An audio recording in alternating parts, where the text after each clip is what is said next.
Bueno chicos, ¿qué tal? ¿Cómo están? Sean ustedes nuevamente, por supuesto, bienvenidos a su clase de Ciencias Sociales.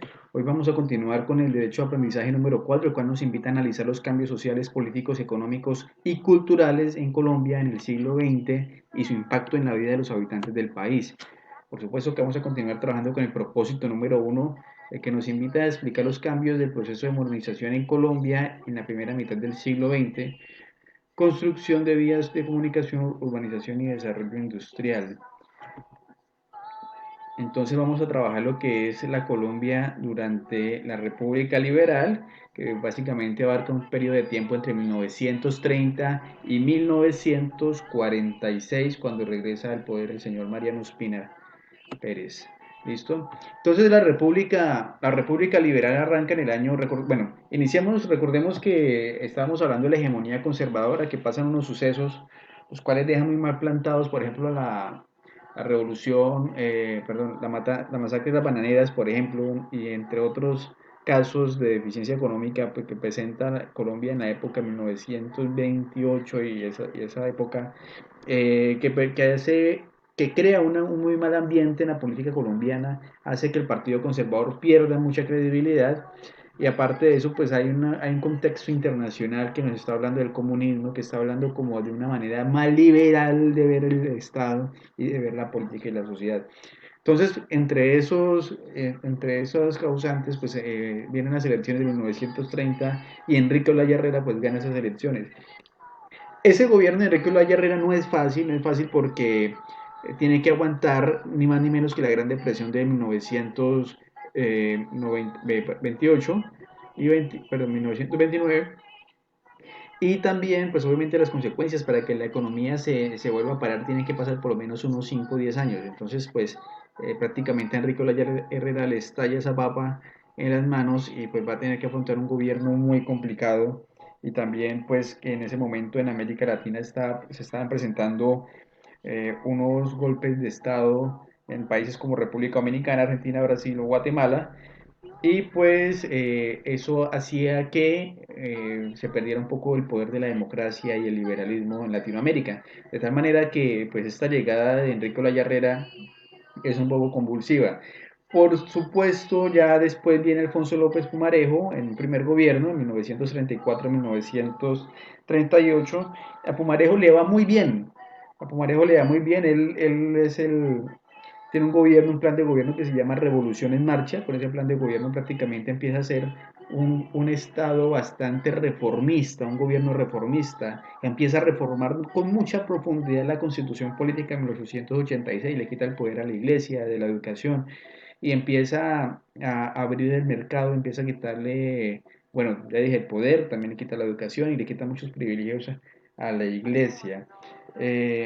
Básicamente para muchos historiadores, este gobierno de Alfonso López Pumarejo ha sido el mejor gobierno de la historia colombiana. Bueno, repito, para muchos historiadores, Alfonso López en el primer gobierno fue el mejor gobierno de la historia colombiana, sin embargo ya en ese segundo gobierno le fue muy mal. ¿Listo? Entonces, esa revolución en marcha, pues básicamente se va a concretar con la reforma de la Constitución de 1936, unas reformas tributarias, unas reformas agrarias laborales, que pues les da mucha dinámica a la economía colombiana y empieza una pujanza económica que es muy favorable. Después de ello ya viene el señor Eduardo Santos, que es el abuelo o tío abuelo del expresidente Juan Manuel Santos Calderón. Eh, Perdón, aquí atrás quiero volver un momentico. Quiero contarles que aquí en Villavicencio, la avenida que empieza en el Palacio de Justicia, en el Parque de Banderas, que va hasta la Glorieta de la Grama, que pasa por el Éxito Vecino, esa avenida se llama Alfonso López Pumarejo. Y aquí volviendo con Eduardo Santos, pues Eduardo Santos, durante el gobierno de Eduardo Santos es que llega la carretera entre Bogotá y Villavicencio. Entonces, en honor a esa carretera, construyen un puente que es para la salida hacia Restrepo, es el puente que queda saliendo por el caudal. Ese puente, que ya es un poco obsoleto, ese puente se llama Eduardo Santos. Bueno, aparte de ser el tío abuelo de Juan Manuel, Eduardo Santos ya viene, pausa un poquito pausa un poco la revolución en marcha que trae Alfonso López, puesto que vienen unos problemas económicos de carácter internacional, porque a él estalla la Segunda Guerra Mundial en las manos también, entonces tiene que empezar a enfrentar esos problemas de la Segunda Guerra Mundial.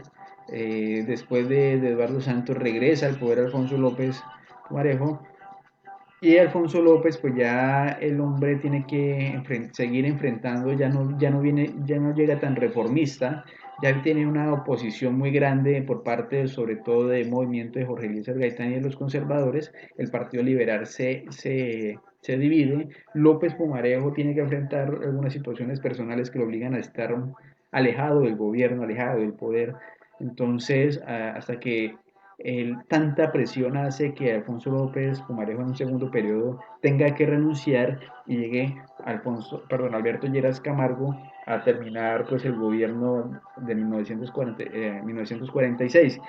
Eh, esta ruptura de la que estaba hablando, la oposición que tuvo por parte de Jorge Eliezer Gaitán al Partido Liberal, hace que el Partido Liberal se quebrante, se quiebre en dos movimientos, lo que debilita al Partido Liberal para las elecciones de 1946 y hace que le deja el camino libre para que llegue el señor Mariano Espina al poder. Entonces, pues básicamente es donde termina la Colombia liberal, la República Liberal. Se avanzó bastante, se avanzó mucho más en 16 años de República Liberal de lo que se avanzó durante la hegemonía conservadora. Eso lo pueden datar en pueden ver en cualquier documento histórico, se avanzó bastante. Sin embargo, por supuesto, tuvo sus consecuencias.